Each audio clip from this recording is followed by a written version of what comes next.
so we don't get behind. Pretty cool? Okay, great. Because they recommended in an email that professors do. I'm not sure if any of your other professors have done this now. Okay, they have, okay. The first time I brought it up, I felt like I was the only one doing it, so I was a little bit like anxious about it. So I was just thought I'd tell you guys the reason why we're not doing it is because we just did take a day off. Okay.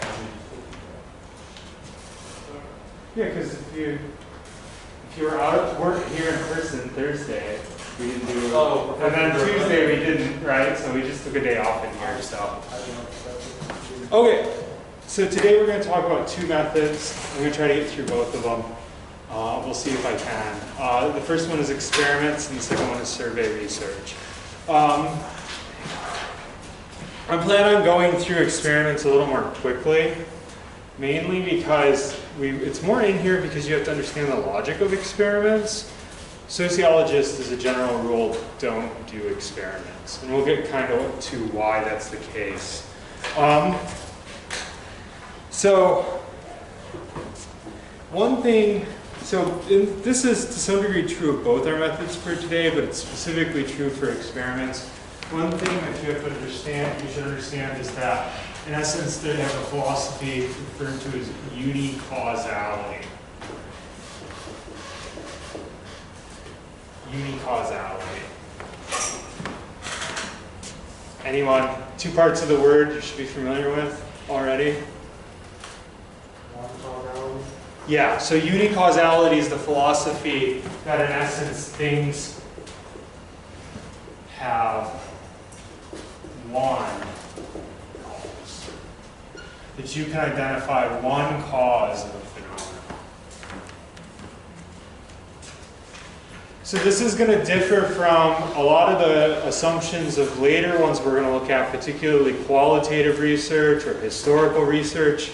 Assume something that they refer to as multiple conjectural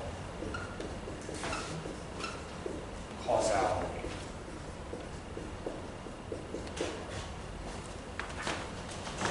So it's multiple as in multiple things usually cause any given phenomenon, right? It's conjectural, meaning that these causes aren't independent from one another. So there's more than one, and they're not independent.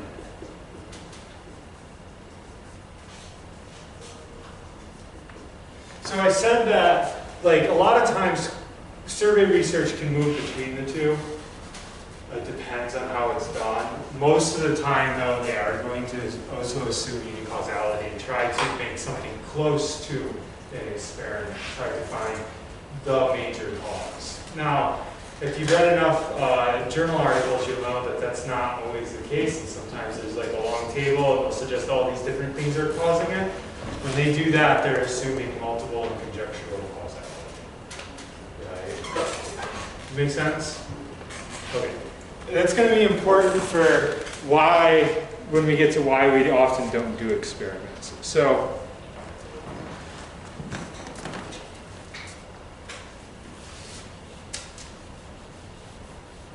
I think most of us know on some level the basic parts of the classic experiment.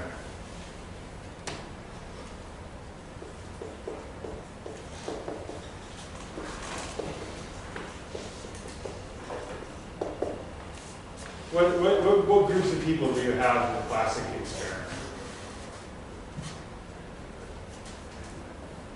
What are your groups?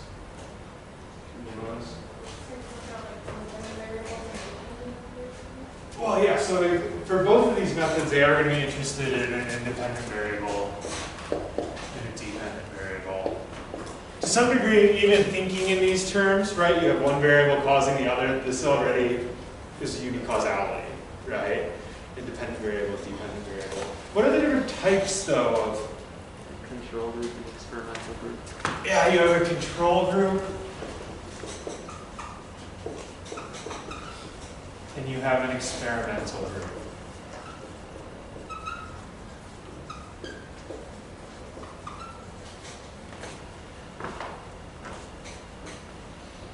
So, you know, does watching TV make you more intelligent? Right? How would you test that? Well, you would have some people watch TV, you'd have some people not watch TV, right? What else would you have to do? What else would you have to establish? How are you going to test their IQ? Yeah, you're going to have to test their IQ. When are you going to have to test it? Before. Yeah, that's called the pre-test. Happens before, thus it's pre. And then when else are you going to have to test it? Post-test. Yeah, post-test.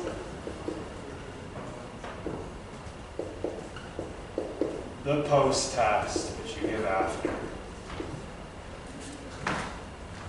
So you measure, you implement to half of your population, whatever thing you're trying to test, right? And then you test again. Where do experiments happen? This is the other important part of an experiment.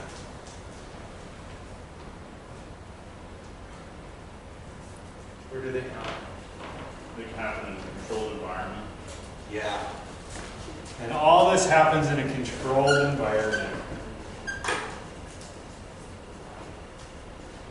And why does it happen in a controlled environment?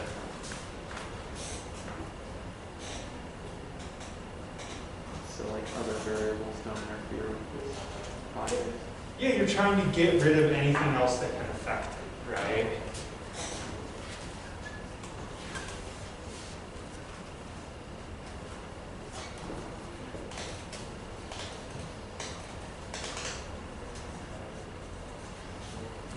This is really important because this is the reason why only experiments claim to truly capture causality.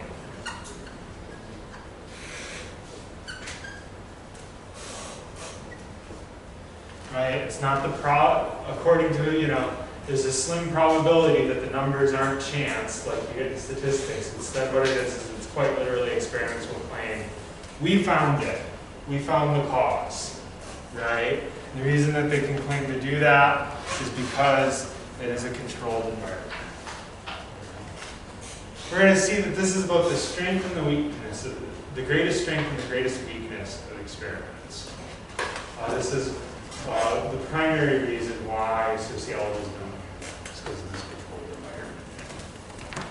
environment. Okay, make sense? Next thing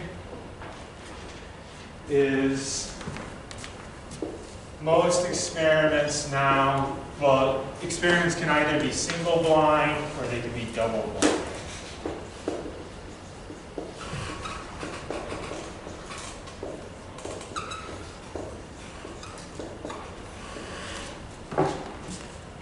What's the difference? Isn't double blind where the researcher doesn't know and the participant doesn't know? Yeah. So in a single blind test, it's just the participants that don't know which group they're in, right? For a double blind, right, both the researcher and the participants don't know what group they're in, right? It's sometimes hard to carry that off, right? Being both single blind and double blind. In some ways, a lot of times, and this is where experiments sometimes get in shaky ethical grounds, they'll have to pretend like they're doing a different study than they are, so they can obscure people that they're in, right?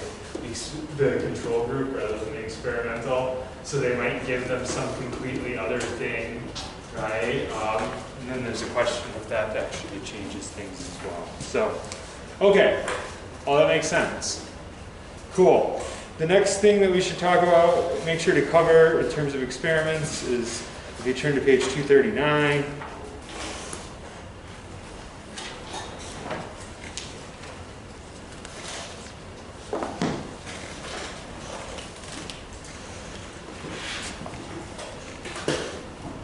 our methods referred to as pre. So this is the one, so if you only hold one example of an experiment in your head, this is the one to remember. It's got every piece it needs to have. Experimental designs are ones that don't have everything you need to have, but people will still do them.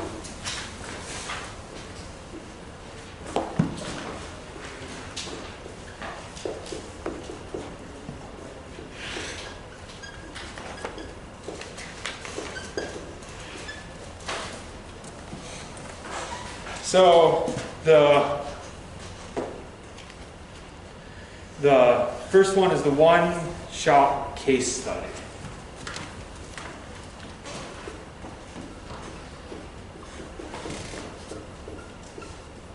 What's the one-shot case study? What do you do?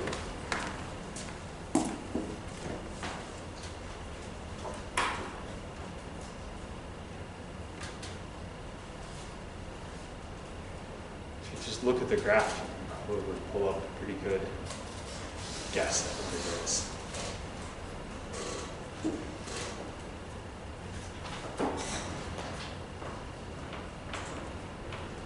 How many groups of people do you have in a one-shot case study? You have one. When do you measure the results of their actions? At the end. Right? It's a one-shot case study. What comparison do you make? You make a comparison between what?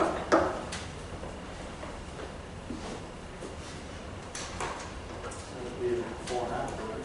No, you don't do it before and after. Compared to some other outside measure. Right? So essentially you implement the experiment to your participants. On the other end you measure where they're at, and then you compare it to like what you would normally expect. Right? Does anybody know which discipline does this a lot? Which also gets us into why people would do pre-experimental designs. When might it be unethical to have a control group?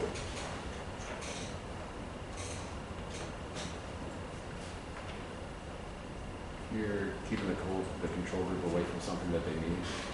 Yeah, if you're keeping them away from something that you need. So what discipline do you think usually uses pre-experimental design? Medicine. Medicine doesn't usually do true experiments. Why is that? It'd be really unethical. So you have 100 people with cancer and you're doing a study on them. It'd be really, really unethical to give half of them sugar pills and then give half of them the actual dosage and then compare between the groups. So what do? You give everyone the dosage and then you compare the numbers you get at the end to the numbers that other medicines have, right? That's essentially a one-shot case study design. It's a pre-experimental design.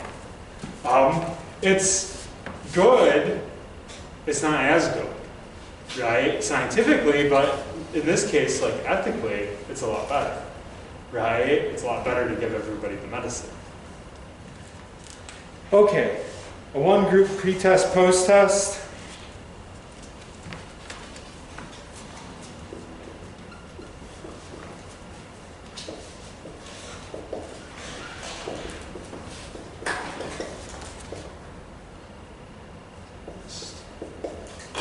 One group pre-test, post-test. How's this similar to the one-shot case study?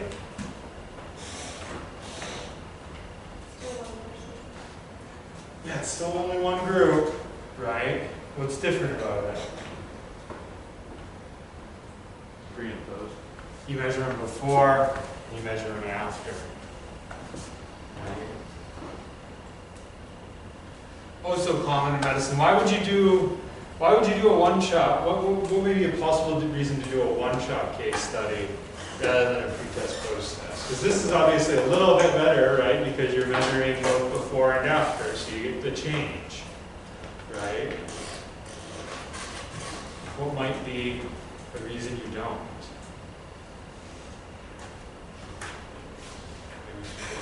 You got like a big sample, big Oh. sample size. You might do it because it's more like, especially like you're thinking about like if the testing is expensive, you might just come at the other end, right? Why else might you do it?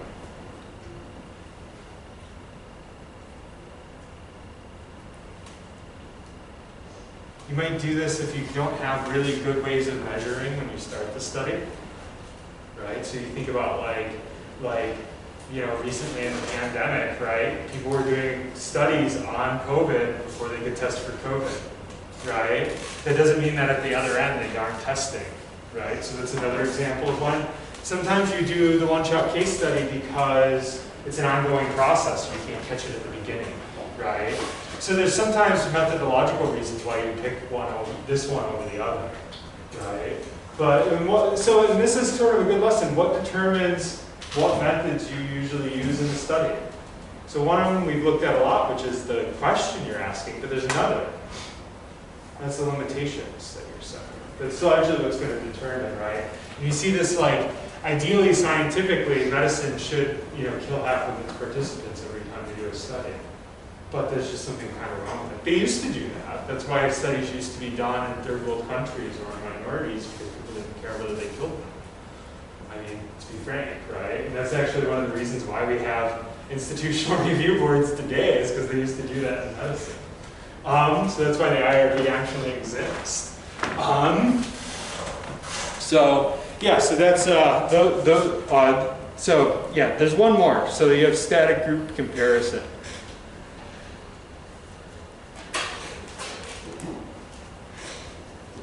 So what's static group comparison? How does that work? So if there's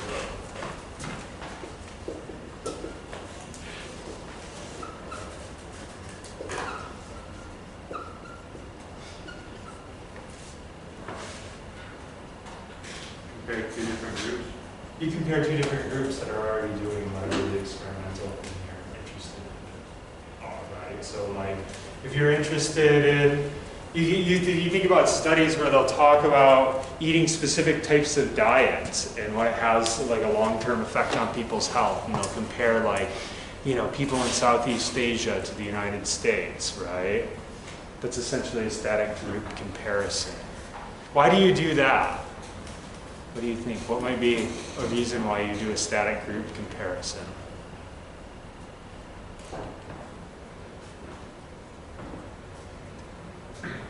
So if you think about studies where they say drinking a glass of red wine every day, right, will make you live longer, right? It may be a good example of a kind of study you would do a static group comparison. When are you going to measure the population? When they die, right? So if you were to do a pre-test protest of drinking a glass of wine a day makes you live longer, right? When would you have to start your experiment? When I start drinking the wine a day, that's wine a day. Yeah. So when they start drinking, so you're talking Europe, 13, right? And then all the way until they die, right? It's not very feasible. But you can take this static group out in the world and make a comparison, right? It's not as ideal, right? But it's something you could do. What makes this different than statistics? This isn't necessarily, it's sort of similar to a statistical model. Often it's a smaller sample, right? So statistics, you need big numbers. Experiments, and this is actually one of the things, usually when you do an experiment, and one of the advantages of it, because you're controlling for things, and you're not in these cases, right? But because you're controlling for things, as a general rule, experiments involve very small numbers of people. You can do experiments on 10 people. You can't do a statistical study on 10 people. It wouldn't make any sense, right? So experiments often involve very small numbers of people. So those are the three pre-experimental designs. There's one more design we should talk about, and this is going to be the Solomon 4-group design. I have to write down the page number for this, but I didn't. Oh, here it is. 244. So if you turn to page 244.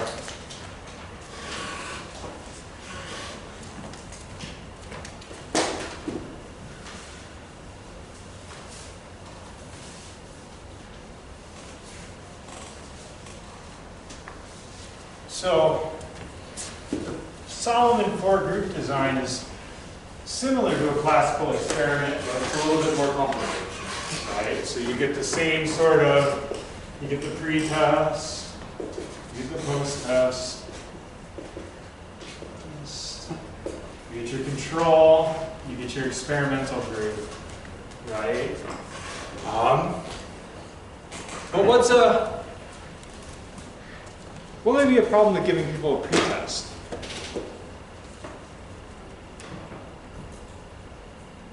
Will I like an effect? What's up? Will I have an effect on like the subject or anything? Yeah.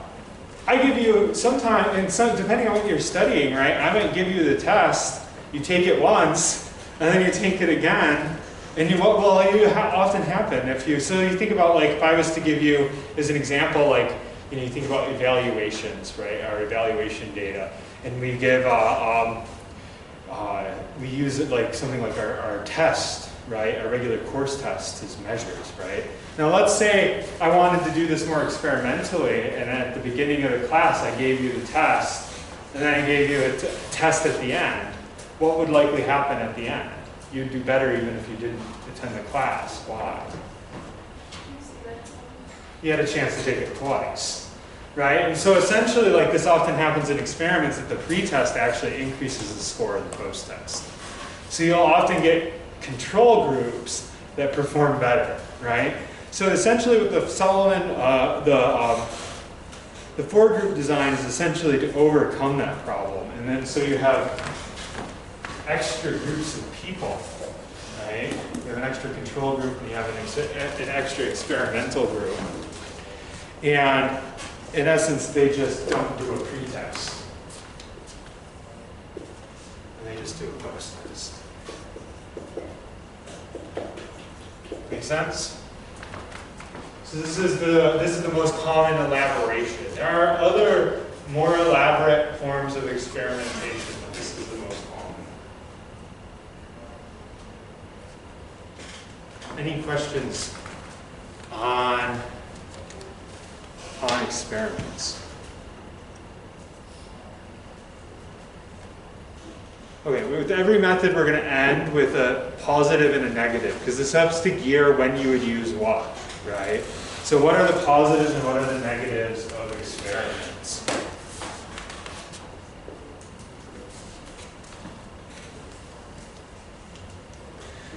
So the positives, and we already mentioned this, is the ability to isolate variables.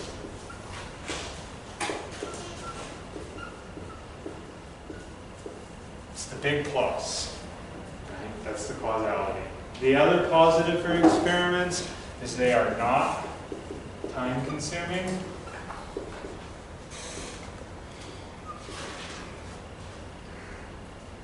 Right? And that they can have a small sample.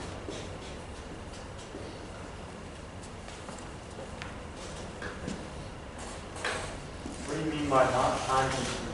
They're not as time consuming as most of your other methods. Statistics, you spend a lot of time in data analysis, and they're more time consuming than doing an actual experiment.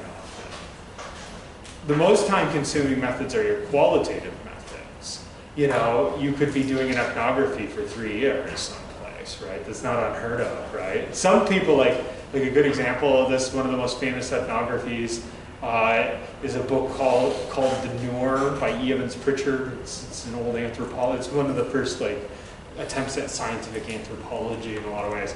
He spent 7 years living with the Noor. Right? That's a really long time, right? So comparison, an experiment, right? Like, what is it, an afternoon? Like, it's just not really very time consuming. You know, you set it up, right? It takes months, right? But months is not very long to do a study, really.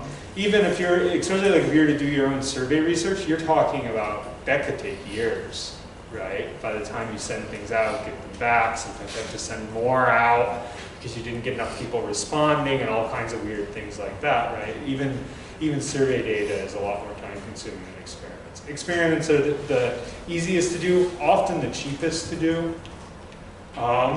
You know, so yeah, so that's kind of what they mean. I was just thinking of Yeah. like the red wine example we gave. You gotta watch them throughout the whole lifetime essentially. Which is why you wouldn't do that as an experiment if you use that pre-experimental design. Yeah.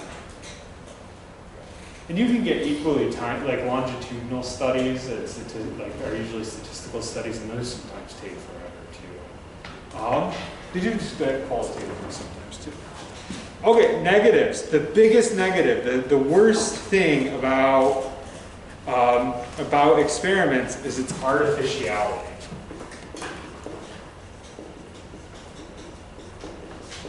Did anyone catch what that means? We talk about the artificiality of experiments.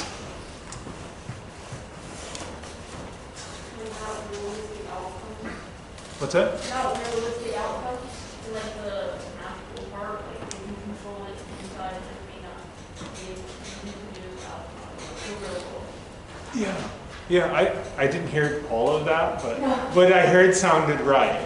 Do you want to say it just a little bit louder? I said like not realistic outcomes. Yeah, because what does the outcomes apply to? What kind of situation? Setup. Yeah, the controlled situation of the laboratory. So the lab, that's why I said it's its strength and it's its weakness, right? Because what happens in a lab might not actually happen in the real world. So rarely are experiments actually applicable to real world situations. And so that's it's probably the biggest, that it has what's referred to as external invalidity. Because usually we do not do an experiment because we're interested in what happens in an experimental setting. Usually we are interested in what would happen in the actual world, right? But rarely is it actually applicable to that. This is, so you guys, when we were talking about cases or examples of experiments that are sort of like the archetypes of what not to do, and you guys brought up the Zimbardo prison study. That's actually one of the big criticisms of the Zimbardo prison study is it has nothing to do with what people do in the real world. It's only in this artificial setting that you're going to get the result, right, of people basically getting hostile towards one another as if they're prisoners, right? It's because you created this intense situation. As a general rule, people are not going to act like it. They act the exact same way in the real world. Okay, makes sense? Okay, so, and this is actually tied to one of the major reasons why we don't use it in sociology, which dates back to a lot of your social psychologists. So whether you're talking about like people like Irving Goffman, Harold Garfinkel, right, all those sort of like, and all the contemporary social psychologists in sociology, you guys probably learned about them in one of your classes at least, right? This would be like Edwin Sutherland in criminology, right? So criminology has different people, but it's the same idea, or Howard Becker, right? So these are essentially, usually they claim that the problem is that that when you're interested in people and people's interaction, right, that people have a definition of situation.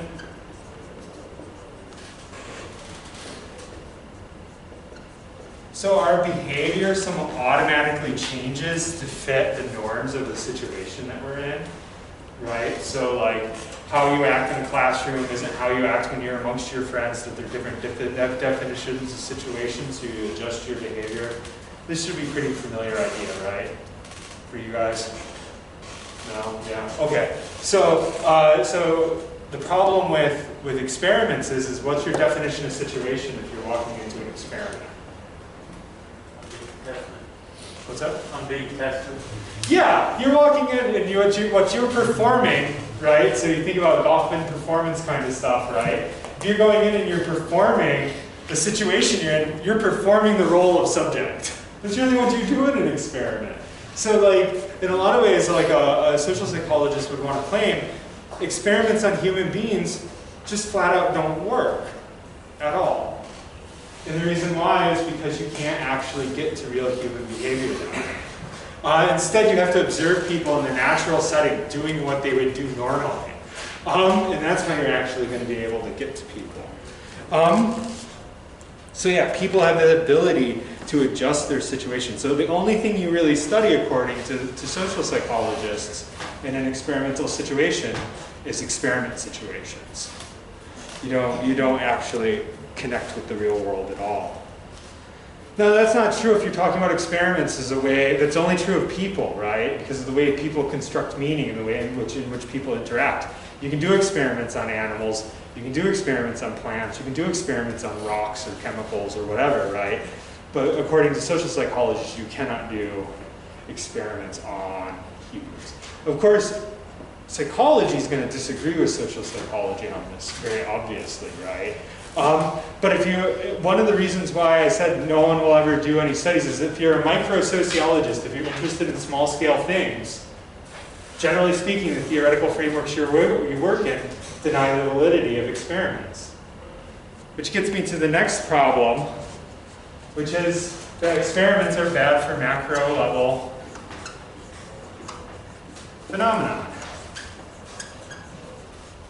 So if you're interested in problems like the structure of economies, the structure of states, the immigration, right, whatever, right, these sort of macro-level phenomenon that a lot of sociologists are interested in, or crime, right, crime rates or whatever, right, like a lot of macro-level phenomenon, experiments aren't very good for studying those.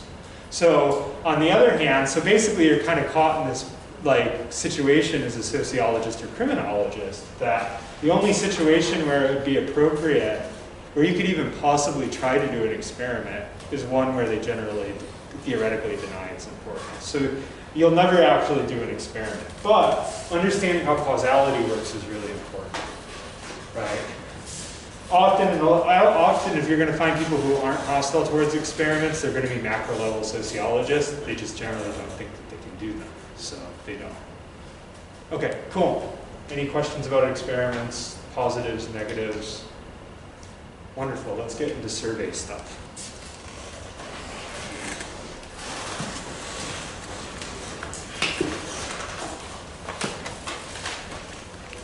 Feel free to stop me. I know I'm moving at kind of like a marched pace to get us caught back up. So but if you have questions, don't let that, we will catch up. So, just because I'm talking fast doesn't mean I need to not pause to answer questions. Okay, surveys are what dances behind most of statistics. As in, at some point, somebody did a survey. It's really, and that makes it so that it's really important to understand surveys, right? But you yourself, as a researcher, are unlikely to conduct one anymore. But you really have to understand the nuts and bolts of them, because you're probably, like, government data is mostly survey data. Also like the big studies that are not government, things like the General Social Survey that people use to get data, are generally surveys originally, right? So in that way, like, surveys is probably one of the most important forms of data for sociologists. Okay, so what is a survey? We all kind of know this. It's a series of what? Yeah, it's a series of questions that large numbers of participants answer. I think everyone here has done a survey at one point or another, right? So there's two types of questions. Well, there's a lot of types of questions, but there's two that I want to draw our attention to, which is the difference between open-ended and closed-ended questions.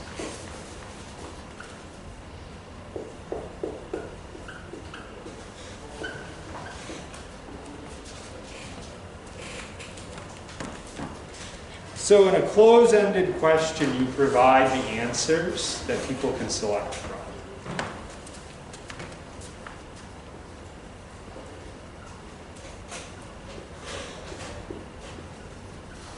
In an open-ended question, you just leave a blank, basically. You don't provide any answers.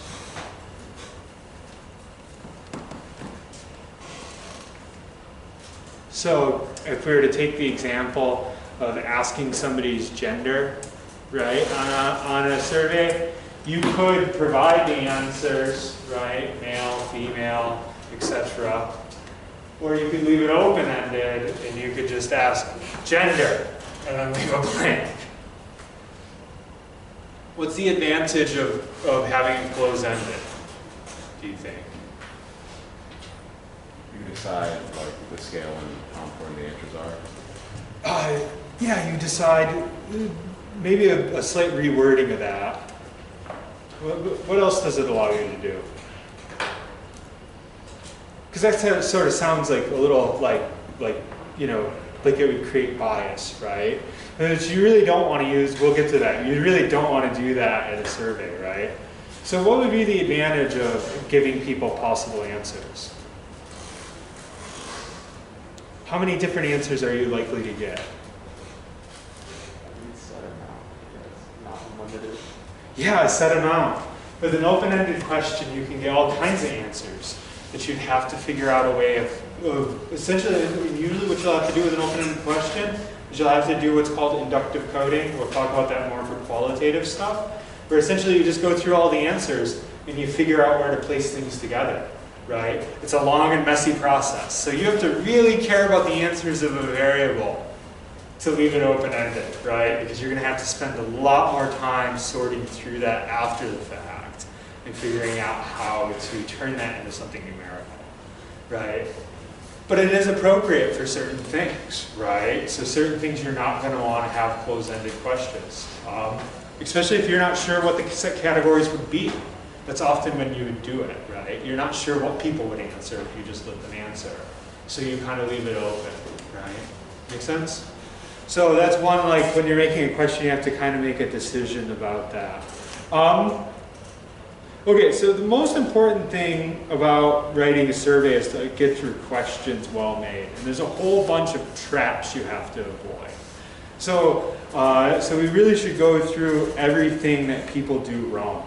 And actually, once you kind of alert yourself to all the things that people do wrong, every time you take a survey, you'll be like, oh, that question's wrong. Oh, that question's wrong. Like, especially like a lot of the government stuff, like, they're written by some intern, right? That person doesn't really know much about how to design questions. Not to like harass people, right? Like, I'm sure they could get better at asking questions if they were at it longer, right? But like the point is like you get a lot of these mistakes, and you'll actually see them a lot when you take surveys. So the rules.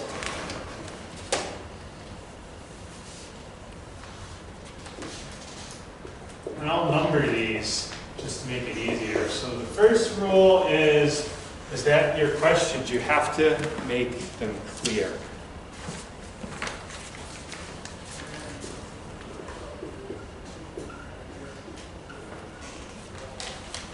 And of course, this would include things like that they're well proofread and that they're actually readable. And sentences are also like things like how long should your sentences be on a question? What do you think on a survey? Probably one sentence. What's that? Probably one. Oh yeah, you're definitely going to want one sentence. Should it be a long sentence? Probably not. The less amount of space, the more concision, the better, right? Also, like a lot of things that you have to avoid any wording that could be just misconstrued. The book gives the example of a lot of times on things that ask ethnicity, they'll write American Indian rather than Native American. And why is that?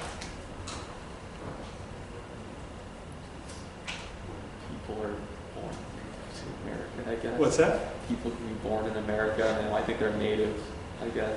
Yeah, because there's actually like a confusion of like whether or not you are, right? Like that could imply that you were born here, especially like if you're not from the United States originally and you're answering this question. We often talk about native-born people, right? Like you are all native-born people for the most part, right? But you are not Native Americans, which is confusing, right?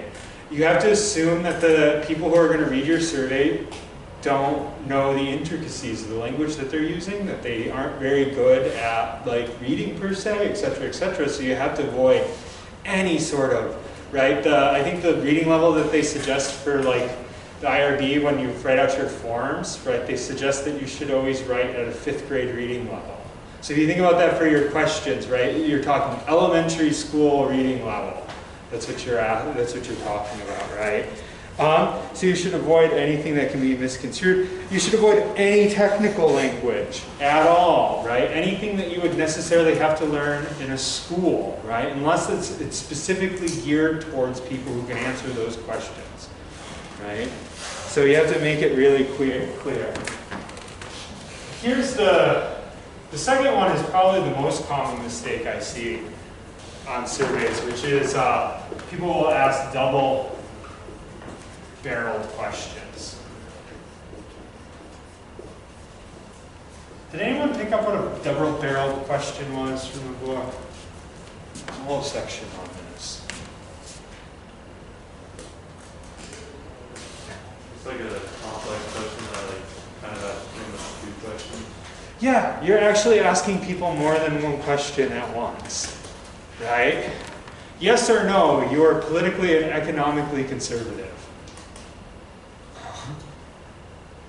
You're actually asking two questions, right? Which means that no matter what, there's a good chance that a good chunk of your population, when they answer that question, won't be able to answer it honestly, right? So and I see this on like insurance forms, right? They'll ask questions like, well, actually, no, that's a slightly different problem. But they'll ask questions like, do you drink or overeat, right? Those are two very different questions, right? So that's essentially when you have a double-barrel question. As a general rule, if you ask a question on a survey and it has the word "and" in it, it's probably not a good question.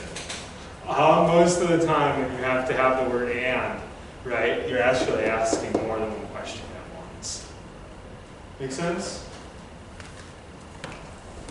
Okay, 3, all of your answers have to be mutually exclusive.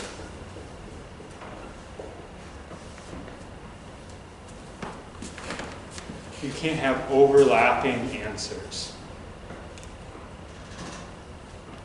Right?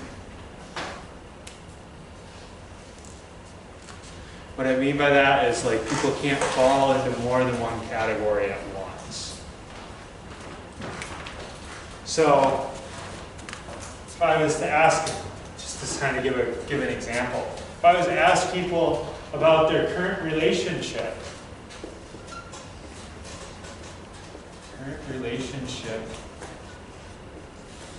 and I ask them if they are dating, single, dating, engaged, divorced, or separated, which you see a lot of this on surveys, right? How is this question not mutually exclusive?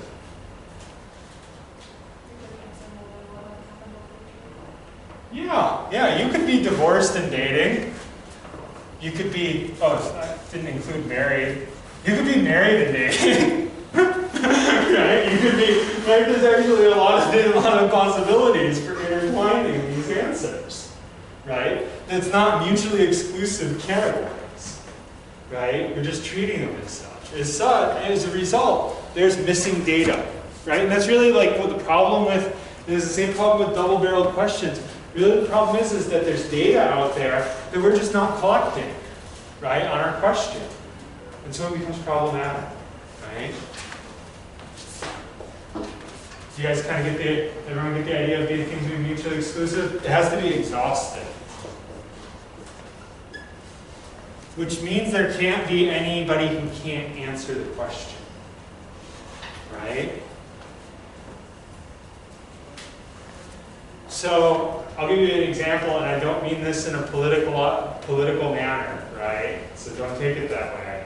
So I ask people gender, a question, I say gender, and I give them the categories male, female.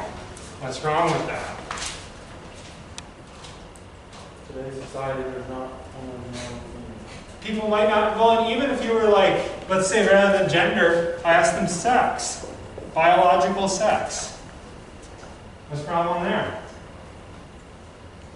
People could be intersex, right? People could be both male and female, right? Biologically, right? So if you guys ask gender on your study, I want you to do male, female, other, right? Include an open, and that's often how you get around this exhaustive problem, right? Is you leave it open-ended. So you have an open-ended item on what is a closed-ended question. Does that make sense? So you include one, then you usually, if you just include another, it's exhaustive. If you find that people write things in the other that's not useful, you can just code them out. Get rid of those answers if you, right? But like as a general rule, you're going to want to often include an other category, right? Because you're going to want to make things mutually exclusive. Unless you know that you have made it exhaustive and everything that they could possibly pick is there, right? Make sense? So questions should be exhaustive, or is exhaustive good or bad? Exhaustive is good. Okay. Mutually exclusive is bad, double-barreled is right, exhaustive is good. You want exhaustive. You want all the possible right answers to be there. Because even if you just get, so a good example, right, male, female, even if you just get one person who can't answer that question, right, that's still problematic, right, scientifically speaking. And going back to like, I'm not saying any of that politically, I'm simply saying it scientifically. Which to some degree, like we'll talk about, like you should avoid reading into your questions at all, right? Like that's a major problem, right? How you word questions, so on and so forth, shouldn't be motivated by what you actually think and feel yourself, right? You're just trying to get other people's attitudes and feelings. Okay. Exhaustive. You should only, so this is 5, you should only ask people questions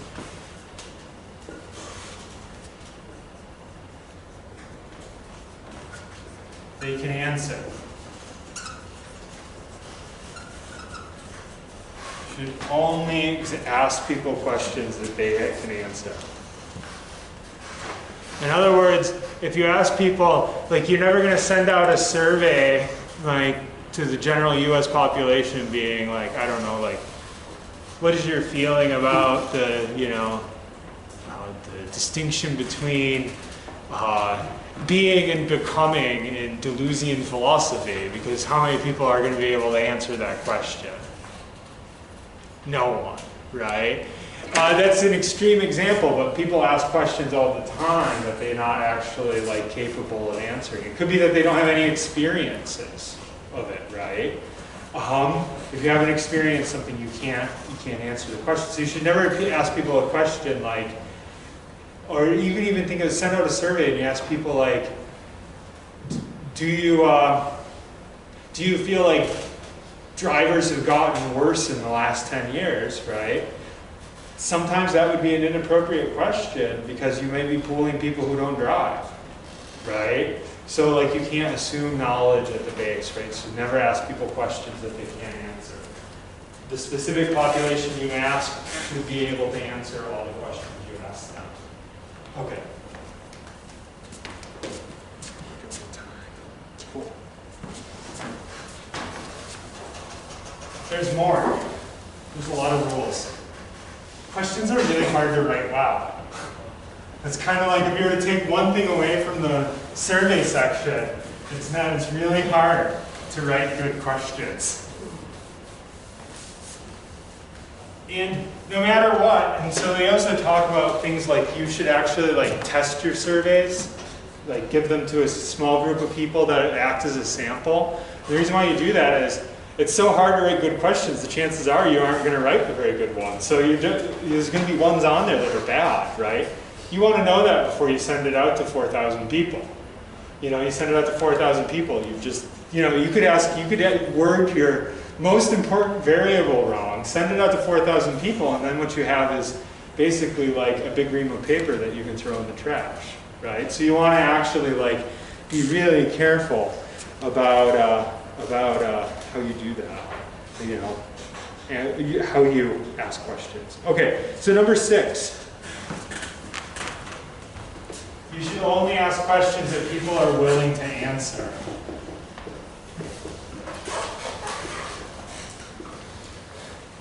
So not only do they have to be able to answer the question, they also have to be willing to answer. So what might be an example of a question that people are unwilling to ask or answer? Actually, it's interesting as income becomes, yeah, so income they might not answer, like especially if you just gave it as a line item. If you ask people income, you should always ask them ranges. Like people will answer a range, they won't answer an exact number. They'll just leave it blank. Yeah, that's a good example. Yeah. On the other hand, you should never ask people what social class they are, because they don't know. Right? So thinking about answers people can't answer, right? You're just going to get a whole bunch of people who say they're middle class. And they're not going to be middle class for the most part, right? So that's one of the problems with yeah, if you're talking about class variables in particular. Okay, so what might be another example of something that people are unwilling to answer? Something personal to that, like they have depression or anxiety or alcohol or something like that. Yeah, things that people are sensitive about, things that are very personal and private. There's a lot of like there's a lot of questions about things like can you really do surveys on things like sexual behavior, right? Do people answer those questions honestly? Particularly like there's like 2 major studies that were done very far apart where they surveyed a whole lot of people and asked them about their sexual behaviors. And a lot of times people are like, is this even usable data?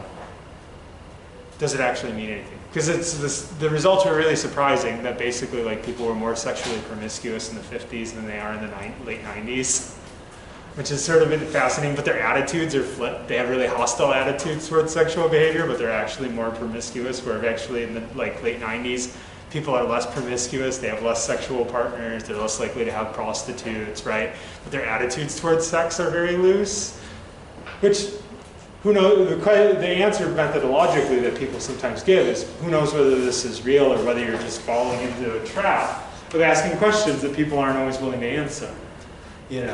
Maybe people are in some ways are, less willing to be honest about their sexual behavior because they feel like they're being judged or whatever, right? By the survey or, et cetera, et cetera. So people have to be willing, right? This is a problem with things like victimization data in criminology, right? Like, is there a question of like, do you miss a lot, right? Is there a lot more victimization that just doesn't go recorded? And the significance of if people are not willing to answer the question honestly, like how are they differing from the people who are, right? So is there a bias in there?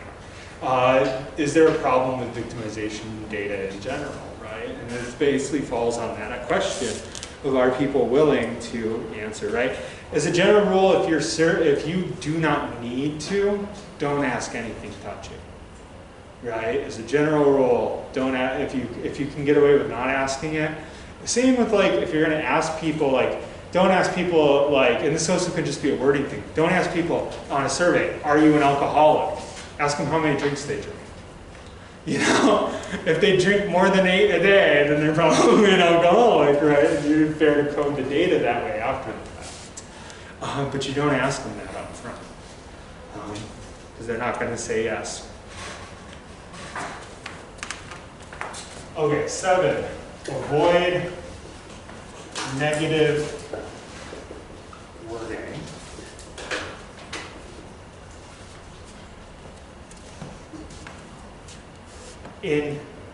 By negative wording, it doesn't mean like negative like attitude. It means like you structure the sentences around a negative, right? So you don't ask people something like yes or no. I am not, right, a ... Why would you not word it that way? Because it's like a double negative, potentially.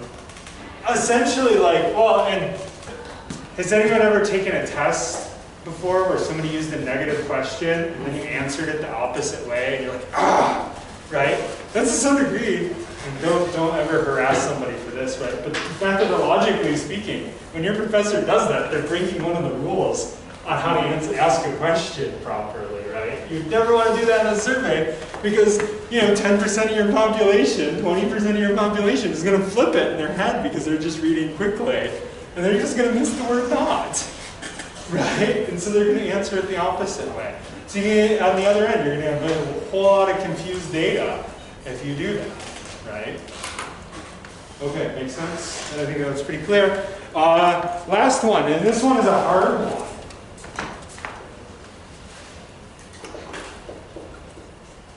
Avoid biased wording.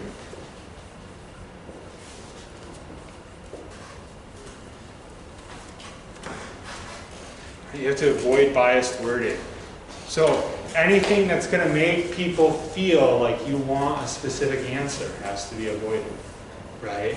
If people feel like you're going to feel one way or the other about it, right, you have to try really hard to find some very neutral wording. So like if you're asking people's attitudes about, I think somebody in here is doing something about people's attitudes towards either protests or riots, right? If you use the word riot, it's going to be biased. If you use the word protest, it's going to be biased. You'd have to find some neutral term, right, that works equally well, that when people read it, they're not going to assume any political stance on your part, right? Around politics, this is extremely important. If you're asking any sort of political information, you have to be really careful not to use the wording that specific political camps are going to want to hear, right? What would be a word that would fit into that? I don't know. That's a good, can we think of one? Yeah. Demonstration? But demonstration, I think, ends up, but maybe demonstration would be. Violent or peaceful. What's that? It could be violent or peaceful. Demonstration would be violent. Fair enough. Yeah, so yeah, demonstration would be a good example. You don't want to call it a protest and you don't want to call it a riot. You want to call it a demonstration, right? So as a general rule, yeah. And you should always, when you're writing questions, when you're working on, it's a general rule when you're a scientist, you should avoid your political feelings, especially if you're talking about quantitative data, right? A little bit more room to play around with meaning in politics if you're doing qualitative work. But when you're doing quantitative work, you just have to let your data rule, right? You have to let it win. And so when you're setting it up, you have to essentially have to set any of your political feelings aside so that you can set it up well enough. Which is really hard to do, which is another reason why you have somebody else look through it. So so ideally you write a survey, you're gonna have your other researcher buddies or people you trust or just people you think read well, look over it, right? Try to find stuff.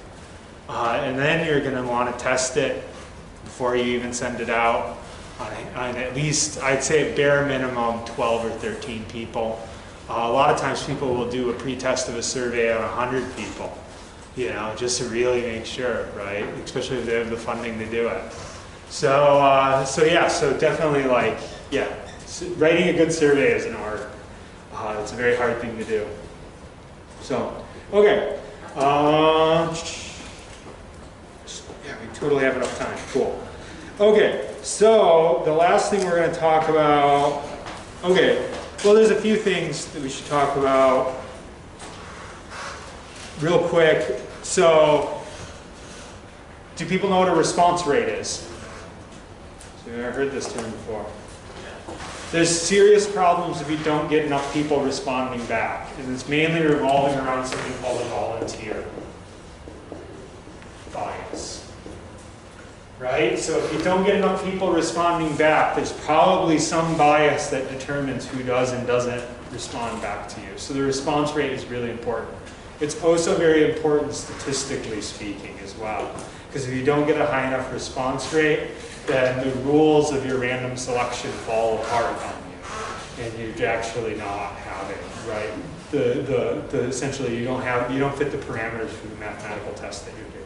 So you have to do things to try to ensure that people will respond back. This is a problem with mail-out surveys in particular, right? And this is why, has anybody ever gotten a survey and it has $1 in it?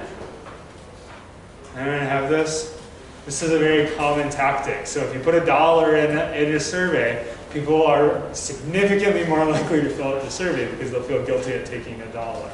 They can't send it back to you, right? There's nothing about how to give the money back. So you just literally give $1 to every single person you send it out to.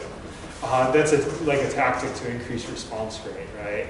Or it's sometimes people will offer incentives of different types to get response rate. that can introduce a bias in and of itself, right? But a lot of times, it's easier if you have like set populations. So like, if you're interested in like behavior on college campuses, surveys are very easy to do well because most students are going to actually fill them out, you know, in comparison to the general population. You often have better luck with phone surveys, right? You have a really high response rate if you actually just show up, right? Which kind of gets you to like the 3 types. You have self-administered, where you essentially mail it out, they mail it back to you. Also, like online stuff would be self-administered. Then you have phone interviews. They're becoming rarer and rarer because we don't really have lists of phone numbers very much. And then finally, you have face-to-face interviews. The General Social Survey, the largest survey in the United States, is done face-to-face. Somebody shows up and reads the questions aloud to people. Your response rate is very high when you do that. It's also very expensive and very time-consuming, and you don't do it if you're the only one doing the research. Okay, positives and negatives.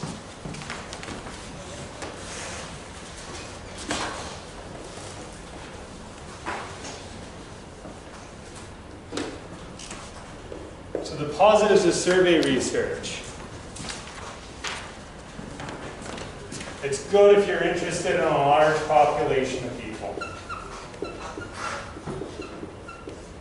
Right? If you're interested in a large population of people, any large group of people, stats is going to be a good way of doing it, right?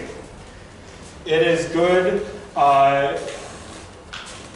It's good in terms of creating large samples, right? So surveys is good at developing large samples of people, which makes it the most appropriate for statistical research, right? It's one of its big advantages. Okay, it is reliable. People can take your data and they can test what you say about it and by running different tests and seeing if it still holds up, right? They can run the same test and see if they get the same results. It's very reliable. And a lot of your data sets that surveys actually construct, like you're talking about things that thousands and thousands of researchers have done analysis on. So here you get that replicability thing going on really well. You know, so surveys are really good at that. Very good at having reliable data that you can test over and over again. Okay. And then, yeah, I already mentioned it's the best for statistics. Negatives. It, like experiments, does not directly observe reality, right? So there's a question of if there's an artificiality to the survey as well. Does the survey actually measure reality, or is it just picking up on, right, measuring what people answer?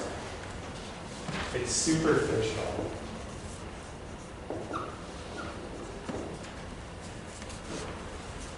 As in, like, you just sort of scratch the surface of how people feel. It's not a good method for digging deep. It's not a good method if you're talking about meaning, right? And it's mainly because it's very superficial. You can only ask really simple questions, right? So there's a lot of things that you just can't get to, right? There's a lot of questions you can't answer that way because it's superficial.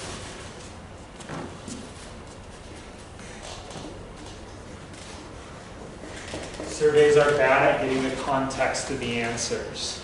It's sort of like the survey's floating in space by itself, right? So there's no historical context, there's no social context to why people are answering the way that they are, right?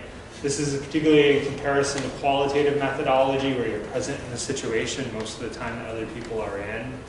Especially if you think about something like ethnography, where you go out and you observe people directly. It's going to be very good at getting context. Statistics is really bad at context. The only context you're going to get are the questions you ask, right?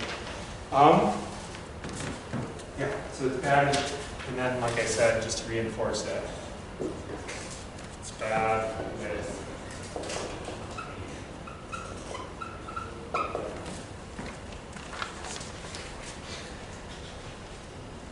lastly, has problems with validity. It's pretty hard to tell whether when you do a statistical study, whether you're actually capturing the thing that you're trying to capture, right? And there's really no way of guarantee, right? So there's low validity. So good reliability, bad validity. And you're gonna see qualitative stuff that's flipped. Qualitative is not very reliable, but it's often very valid. And actually, like if we think about it, like a lot of times, since you guys are thinking about which ones you're gonna do for your own studies, you can also look at this, and qualitative is the mirror opposite, right, in some ways. Like, it's great with meaning, it's great with context, it's super good method for digging deep with. You know, it often involves direct observation of whatever you're studying, right? And that includes like if you're doing historical stuff, a lot of times you're studying words, what people wrote, and that's literally what you're looking at. You're not looking at real behavior, you're just looking at what people said, right? And as such, like there's a lot of direct observation, right? But it's not very good at getting a large number of things because you have to do some heavy interpreting, right? It's not good with large samples because, once again, like you have to read everything, you have to interview everybody, you have to go to every event, right? So you don't get large samples of things. It's not reliable, and you can't usually do statistics on it, right? Okay, cool. So that is survey research in a nutshell. Next week we will move on. We'll start talking about the qualitative stuff.